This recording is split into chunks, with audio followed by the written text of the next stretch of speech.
Assalamualaikum warahmatullahi wabarakatuh. Perkenalkan, nama saya Ifta Lutfiah dengan NIM 220404502008 dari kelas D Bimbingan dan Konseling. Di sini saya akan membuat tugas video akhir semester dari dosen pengampu Bapak Ahmad Harum SPD MPD yang berjudul Konsep Dasar Bimbingan dan Konseling.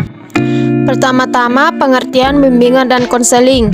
Bimbingan dan konseling merupakan proses bantuan atau pertolongan yang diberikan oleh pembimbing konselor kepada individu konseli melalui pertemuan tatap muka atau hubungan timbal balik antar keduanya agar konseli mempunyai kemampuan atau kecakapan melihat dan menemukan masalahnya serta mampu memecahkan masalahnya sendiri, atau proses pemberian bantuan atau pertolongan yang sistematis dari pembimbing konselor kepada individu konseli melalui tatap muka atau hubungan timbal balik antara keduanya untuk mengungkapkan masalah konseli sehingga konseli mampu melihat masalah sendiri sesuai dengan potensinya dan mampu memecahkan sendiri masalah yang dihadapinya.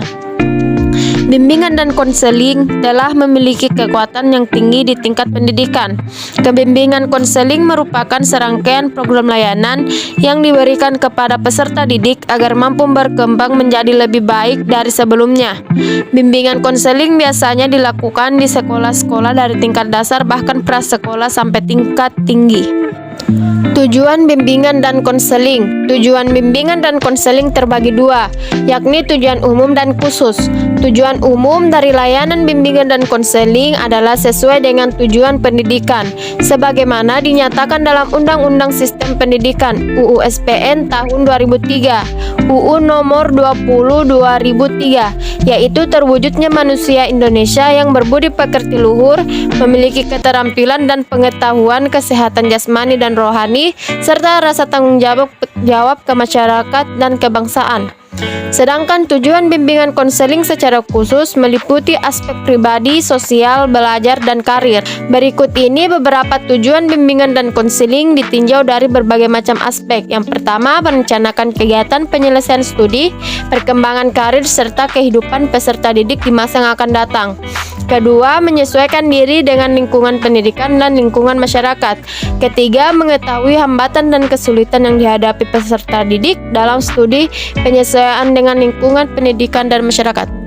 Fungsi bimbingan dan konseling. Ada 4 fungsi pokok bimbingan dan konseling, yaitu yang pertama, fungsi pemahaman. Membantu konseli untuk memahami dirinya agar dapat mengembangkan potensi dirinya secara optimal dan menyesuaikan diri dengan lingkungannya secara dinamis dan konstruktif. Kedua, fungsi pengembangan. BK membantu konseli untuk bisa mengembangkan apa yang menjadi potensi dirinya sehingga bisa bermanfaat bagi masa depan. Ketiga, fungsi preventif, yaitu memberikan antisipasi terhadap beragam permasalahan yang mungkin terjadi dan dialami oleh peserta didik, kemudian melakukan upaya untuk mencegahnya. Dan yang terakhir, fungsi fasilitasi.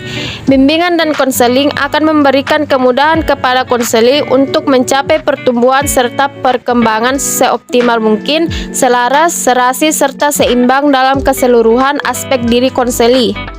Sekian tugas pemaparan materi dari saya yang berjudul Konsep Dasar Bimbingan dan Konseling. Jika ada salah kata mohon dimaklumi. Assalamualaikum warahmatullahi wabarakatuh.